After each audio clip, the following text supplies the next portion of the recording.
Welcome to The Ride, Life, Work, and Wealth podcast with your host, Kris Dureau.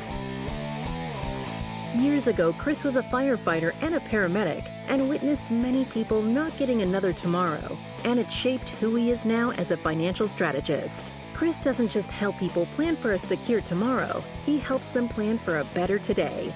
Kris lives in Burlington, Ontario, and is an investment advisor at Three Hats Financial, a trade name of Harbourfront Wealth Management, and IROC dealer. Let's get to it. It's more important than ever that parents talk to their children about money. A financial education does start at home, and these are skills that can help shape an entire life. Kris Dureau has kids of his own, and he's offering 10 ways to help you teach your kids how to make better financial decisions. But Kris, this list seems to be pretty applicable to adults, too. Yeah, it can kind of go both ways, ironically enough. Yeah. So when the minds are fresh and young and like little sponges, I'm just gonna do 10 tips today for kids. Right. But basically, it's a lot that I've used with my three. So yeah, and of course I've done quite a bit of reading on that and experience. So hopefully this can help some people out, because I know we get asked this a lot. And actually, I remember seeing a poll not too long ago about topics that people would like to learn more about financially, and this was one of them. So that's kind of where I got the idea. So anyone, as I just mentioned, with young children, that they're like sponges, and when it comes to learning and information, they're just soaking it up. Like basically, whether parents are showing good or bad examples, the kids, they're taking it all in. And I always try to keep this in the back of my head. Even when you think they're just on their iPad or watching TV, at least I know mine have, and you think they're not paying attention, well, many times they are. And sometimes they hear things you don't want them to hear.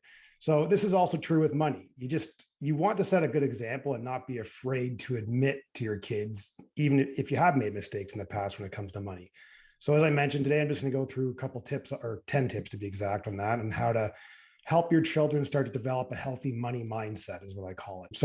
So we'll start with number one, discussing the difference between wants versus needs. This, as you touched, Patrice, this can go kids or adults.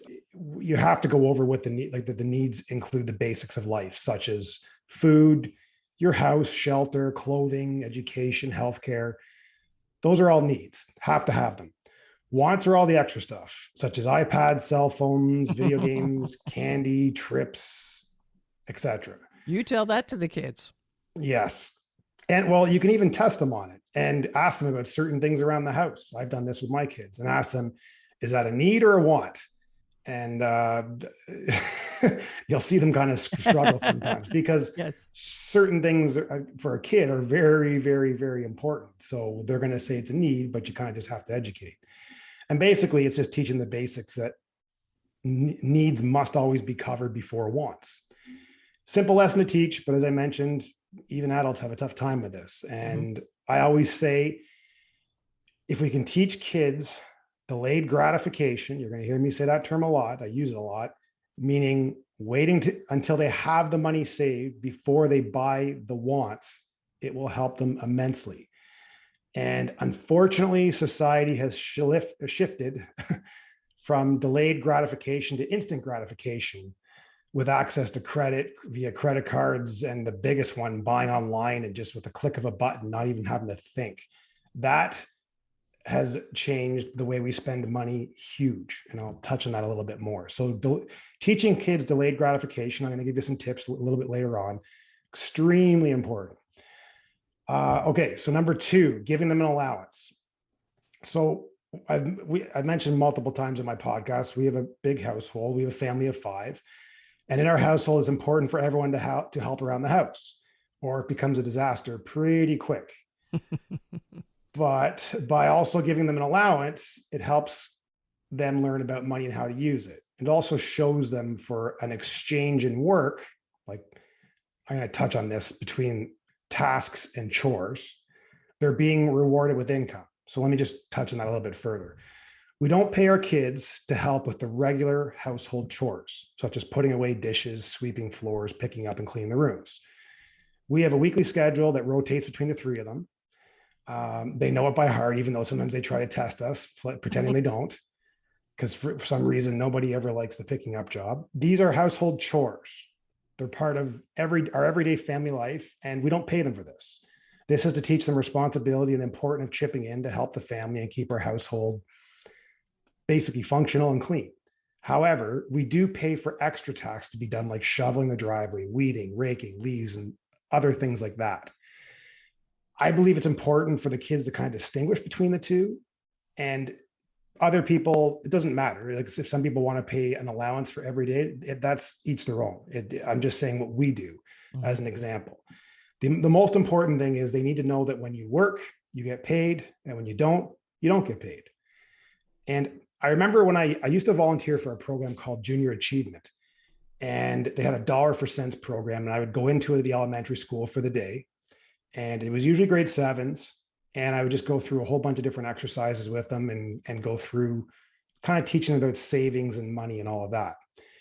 And I just remember a couple of the kids that they were sitting there, and we're touching on the idea of credit cards. And these are grade sevens, they're not grade threes or grade fours. And so basically they're 13 years of age. And they had no idea that their parents had to go to work to pay off those credit cards. They thought it just came loaded with money, free money, like a gift card. So the exercise I used is I would take the time to explain to them that the hours that your parents are away from you working is what pays for the money on the credit card. And you could start to see them processing and the wheels turning, since they didn't realize that's how all of that worked. I'm amazed. I'm sorry. I am just really amazed at that. Yeah, so was I. It was really interesting. I was learning as much from them as they were from me, and just their concepts on money. And like, I knew it wouldn't be great, but I didn't grow up with electronic spending and all of this. So the way their concept of money and that was just very different than how I was as a child. So it was just interesting to be in that environment.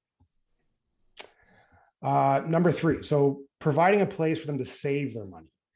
My kids, they have both. They have wallets, but a piggy bank would be the same thing. All 3 of them have wallets, and they also have a bank account. So you can go to whatever bank you're with, and usually the kids' bank accounts, there's no fees, especially if the parents are there, and just get them a kid's bank account. I like them to have both the wallet / piggy bank and the bank account, because they provide different experiences for purchases and saving. This way they get to use both buying items with because basically they get used to buying items with electronic spending and cash. And why there's benefits of that is, like, when we go to the dollar store, I just like sitting there watching them count the money in their head at the dollar store and then physically passing it to the cashier. And I feel it's really important for them to do that than just tapping a debit card on the screen. And it's important for kids to understand where the money comes from. It doesn't just come from mom and dad's wallet.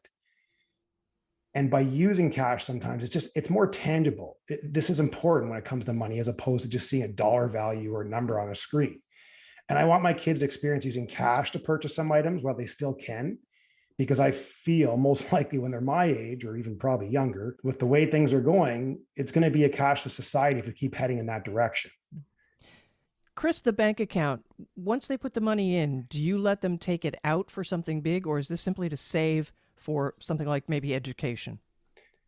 So interesting how you touch on that. I'm going to touch even more on that as well too. But the thing is, I thought when I initially opened those bank accounts, it was just going to be bang, bang, bang, bang, bang with their tap and go on their debit cards.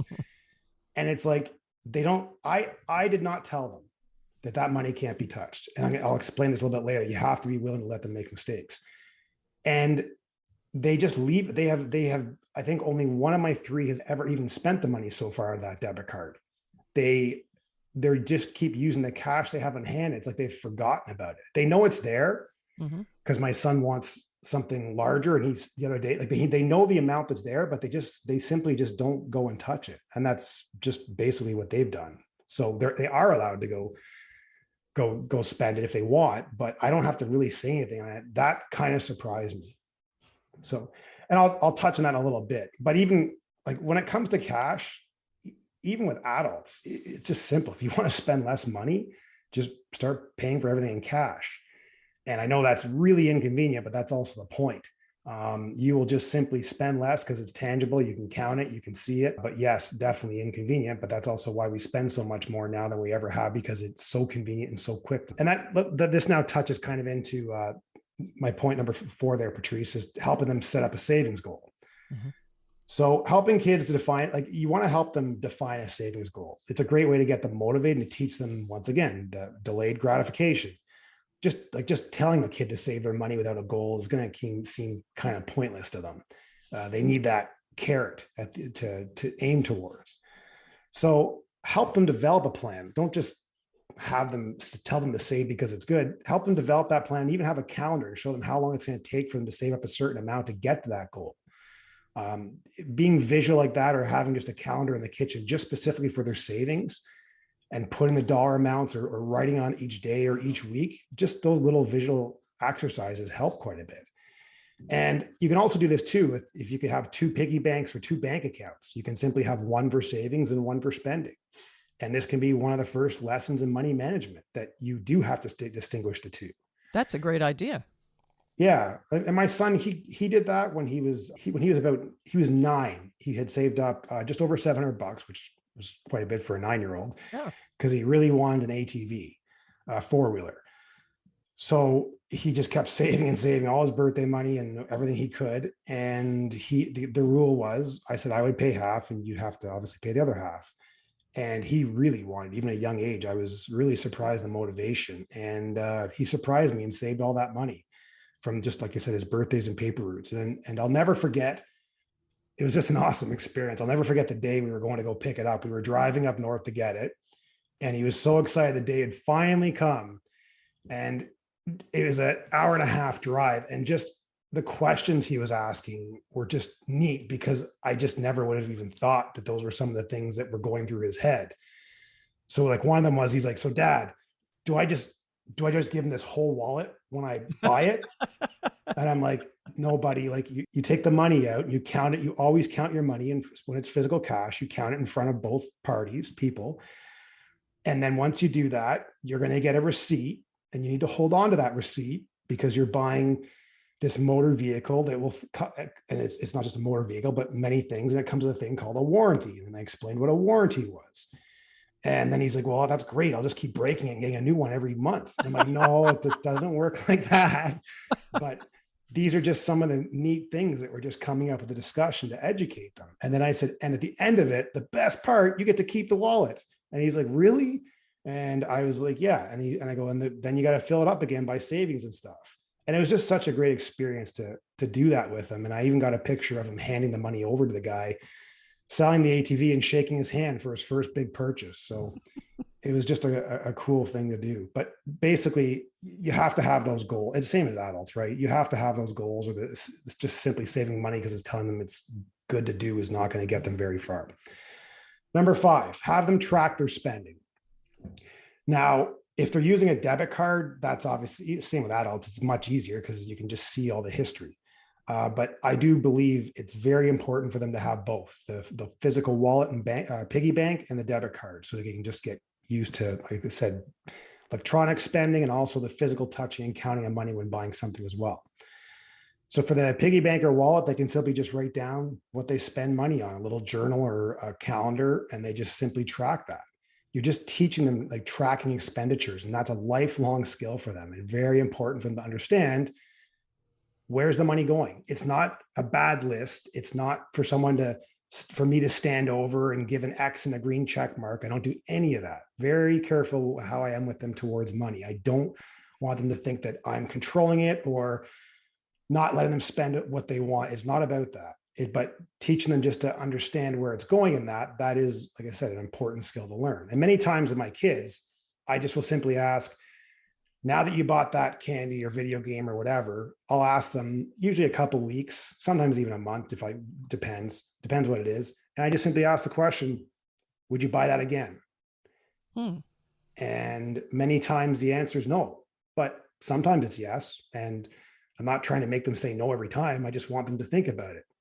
So the thing I do too is Tina, my wife, used to hate when I did this to her, but with the kids, I'll do this a couple times where when they do go buy something, I'll just say, okay, how many chores or tasks or newspapers, because they have newspaper routes, did you have to deliver to buy that item? And it's not to scold them once again, it's just to make them think that they had to do X amount of delivering papers and getting tips and all that to buy that item. And that really tends to put a perspective on it for them, just to make them aware and understand that, yeah, you're working for your money. So do you feel that's appropriate amount of value buying that? Just simple lesson. So when I first started dating Tina, we were talking about money and stuff, and I would do that little thing with her. I used to hate it. I'd be like, okay, you had to work how many hours to buy that? And oh, she hated it. I'm surprised she even stayed with me. But I just remember when we were young and didn't have much money, I would do that to her. Because see, as we mentioned before, it all works with adults too. Right. Number 6, let them make mistakes. I've kind of already touched on this throughout today's podcast, but I'll just touch on it again. You want them to learn from this and make some mistakes with their money. And you want them to feel the emotion of impulse buying versus delayed gratification. So they can feel what that difference is. And what it feels like, the accomplishment of a savings goal, such as when my son was able to go buy that ATV, like that, his face and how excited he was compared to him buying a regular video game, it was a huge difference. But it is important that you have to give them room here to make mistakes and not by no means control all the money. Many times at the dollar store, I mentioned that because they love going there. It's just like a gold mine for kids, right? Because obviously everything's a buck. Who doesn't like going there? Okay. Yeah, so it's just like I said, a gold mine for them. And so when we go there, I really don't say much. I just stand back and they run up and down the aisles, and I try to keep track of all 3 of them. And I will just sit there, and you'll watch them. They'll go back and forth trying to figure out what they want to buy. They check out the price, and then they count their money in the aisle, and then they'll go to the cash and they start to count money for the cashier. Anyone that stands behind kids doing this, thank you, especially anyone that's ever been behind my kids, because it does take them some time to figure it out. So I do appreciate the patience, because it's not quick. And many times I just sit there and they start going through it. And then I've watched a couple times, they're like, oh, hold on. And they run back and they go grab something cheaper, and they decide not to buy it, all without me saying a word. And that's just absolutely priceless to watch that and then figure it out and go on their own. Nice. 7, bringing them in on family budget talks. So my wife and Tina, we've always been very open with money and talking about it with our kids. We've never, ever had a problem telling them how much something costs, or explain them with when we were young and had debt, what we made, all that stuff. It's just kind of an open book when it comes to that stuff. And I remember I read not too long ago, in 2021, Rural Price did a survey, and it said 41% of parents don't like to talk with kids about money. And a lot of these parents even expressed embarrassment about bringing up the topic. They just wanted to avoid it. I can think of other topics I want to avoid talking about with my kids, but I'll leave that one for Tina. But the money part, no, we've always been very open with that. And it's just so important to talk about money and budgeting with kids to help them learn. Like these talks, they should be casual. And many times our conversations, they're at the dinner table, or they're in the car on the way to taking the kids their sports. And Tina and I will just talk among ourselves many times, confirming if the bill's paid or if we've sent everything to the accountant.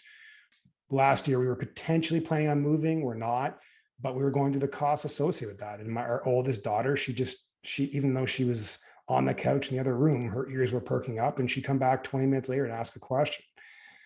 And the other day we were just talking about what we owed for taxes, because it was recently tax time and all that. And my daughter, she just came and just asked, she goes, I got a question. How are doctors and nurses get paid when we get sick? Like when we go to the hospital? And she's like, well, who pays for my classroom? Good for her. Yeah, I was a little surprised when we were just talking about taxes and this, and I don't know, she must have heard that somewhere, because it just sparked her interest. And that's when she came and started asking that. There's all great questions that led into more questions that never would have came up if she didn't hear us kind of talking about those things. And so we've had these conversations of family since the goal is simply just to get comfortable talking about money as a family with no stigma or stress around it. Okay, 8, encouraging them to get a job early. So I'm a true believer that the earlier kids get a job, the better. Some people might disagree, but I just going from my own experience, I had a job very, very early. I started at 6 or 7. Now I just delivering the papers, well, mostly my parents delivering it, but me tagging along on Sunday mornings. And I just never not had one. And I just know that some of the most successful entrepreneurs I've ever met have all started working at very young ages. And now I'm not saying you can't be successful unless you start working young. I'm just going by my own experiences and noticing it has been a very common trait that I've noticed and just wanted to point that out. It just because it starts to help the kids develop a healthy money mindset from an early age. And it teaches them responsibility and just simply good work ethic. It's good for them to understand that the money they make when they work is theirs and they can use it how they wish. And as I mentioned, like I'm not talking about child labor here and getting them to work 25 hours a week at 10 years old. It's, as I mentioned, it'd be as simple as a paper route they do once a week that takes them 40 minutes. And that's what all my kids have right now is just, they just deliver it every Thursday evening. And then they go over the tips and they figure out how much tips they have versus the time they put in for the month. And they figure out what they got paid and was it worth it or not. And then I kind of explain once again that there's this little thing called tax. It's a lifetime bill you're going to have to pay. But right now, because your kids and getting cash for tips, it's tax free. And just explain that to them. My oldest daughter too, she's 13 now. She's always had a job, babysitting, paper routes, all that. And now that she's getting a bit older, she's starting to want more money because the things that she wants are more expensive, iPhones and all that stuff. So now it's been, we were just talking about this the other week, that if you put in effort into learning a skill set by doing a course or education, because she's getting to that age where she can do these courses, babysitters courses and things like that she's already done, that if you do those courses or education first, such as like her lifeguard credentials, and that's the one that we're aiming towards, it can be a great job. So the environment you work in is, hey, you're by pools and a beach, you get paid well. It's a good skill set to have. And it starts to build up a resume. And then that led us into questions about what a resume is. And all these conversations that we just want to have with our kids to help them learn. I said, or you can choose not to do a course or education beforehand and apply for a job right away. There's all kinds of things you can do, shoveling dirt or whatever. There's people around the community that need help, and you can choose to do that right away. Now, it might not pay as much, it might be tougher work, and it might not be the environment you want. So it's just trying to kind of explain those two different routes so she starts to get the idea. So needless to say, she's starting that lifeguard course. And now that she sees that she can do that and what they potentially get paid, or now she's saving for a car. Nice. Yeah. Okay. Number 9, paying bills online. So many of us nowadays, we pay bills all online. So instead of us not thinking and just quickly doing this from our phone or iPad, why not take a second to show your child what you're doing and even have them type in the correct number to help?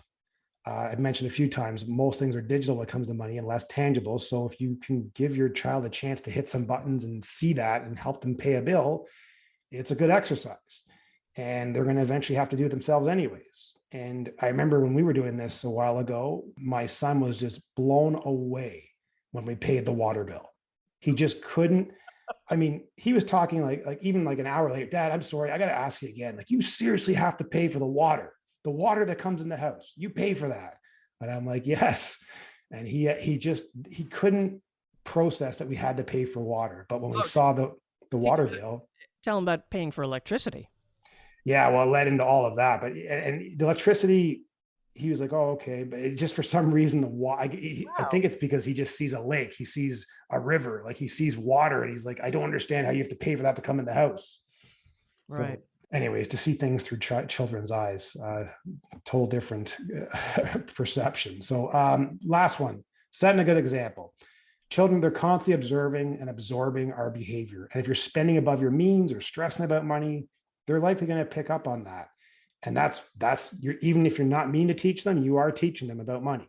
They're watching that. So whatever feelings you project on the money, your kids are just going to simply observe it, whether you want them to or not.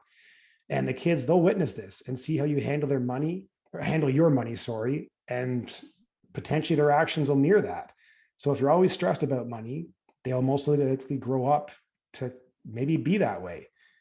Or on the flip side, if they see you're constantly spending above your means, they will just think that this is normal spending, not saving and buying on impulse without thinking it through.